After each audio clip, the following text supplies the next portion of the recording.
Assalamualaikum warahmatullahi wabarakatuh. Selamat pagi anak-anak semua.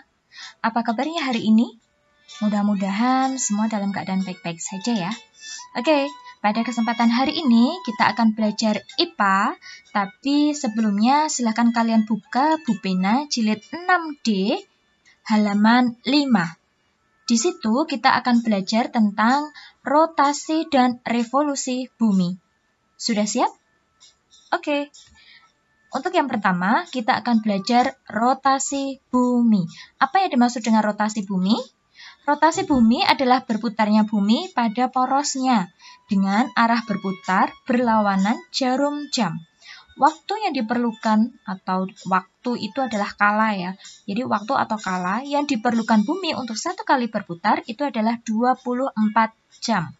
Nah, ini contoh dari rotasi bumi. Kalau kalian lihat di sini adalah globe. Pernah melihat globe? Pada saat kalian menggerakkan globe, dia akan berputar tepat pada porosnya. Nah, sama hanya dengan rotasi bumi. Berputarnya bumi pada porosnya itu disebut dengan rotasi bumi. Kalau kalian amati di sini adalah matahari, contoh dari matahari, kemudian ini bumi. Nah, garis yang seperti ini disebut dengan garis bujur. Garis bujur adalah garis yang membagi belahan bumi bagian timur dan belahan bumi bagian barat. Sedangkan garis yang melintang seperti ini disebut dengan garis lintang.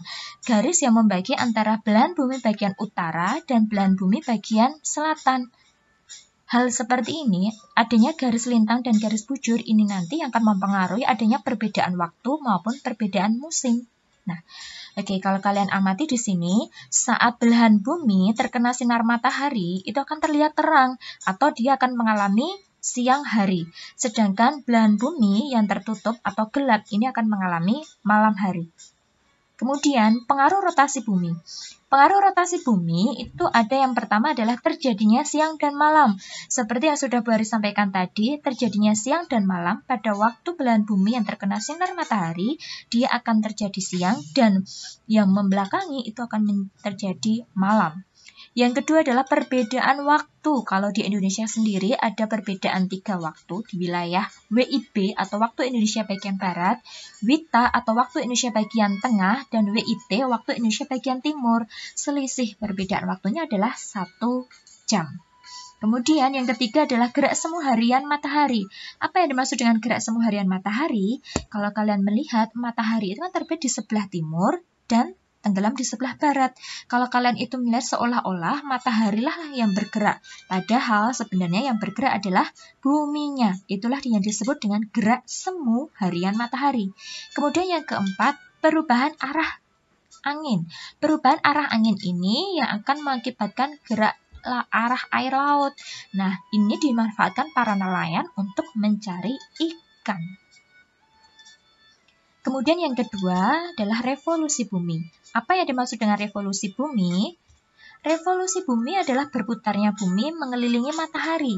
Nah, waktu atau kala yang diperlukan bumi untuk mengelilingi matahari dalam satu kali berputar itu adalah 365 1/4 hari atau 1 tahun. Nah, ini contohnya. Ini adalah contoh matahari dan ini bumi. Saat bumi bergerak berputar mengelilingi matahari disebut dengan revolusi bumi. Kemudian pengaruhnya apa revolusi bumi? Yang pertama adalah sistem penanggalan kalender. Kalau kita itu mengenalnya adalah kalender Masehi dan Hijriyah. Kemudian yang kedua adalah gerak semu tahunan matahari. Gerak yang seolah-olah gerak seolah-olah bumi itu bergerak dari selatan ke utara, kembali lagi ke selatan.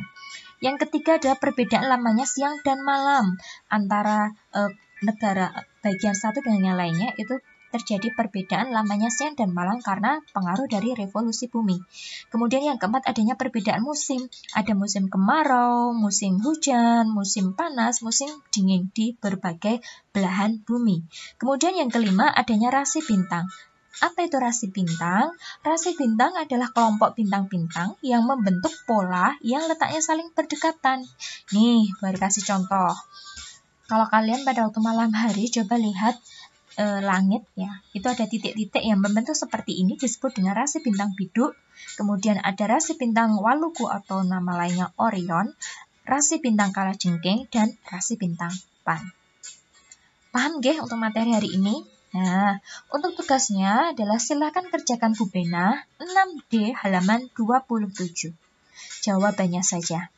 Tetap semangat ya. Terima kasih. Wassalamualaikum warahmatullahi wabarakatuh.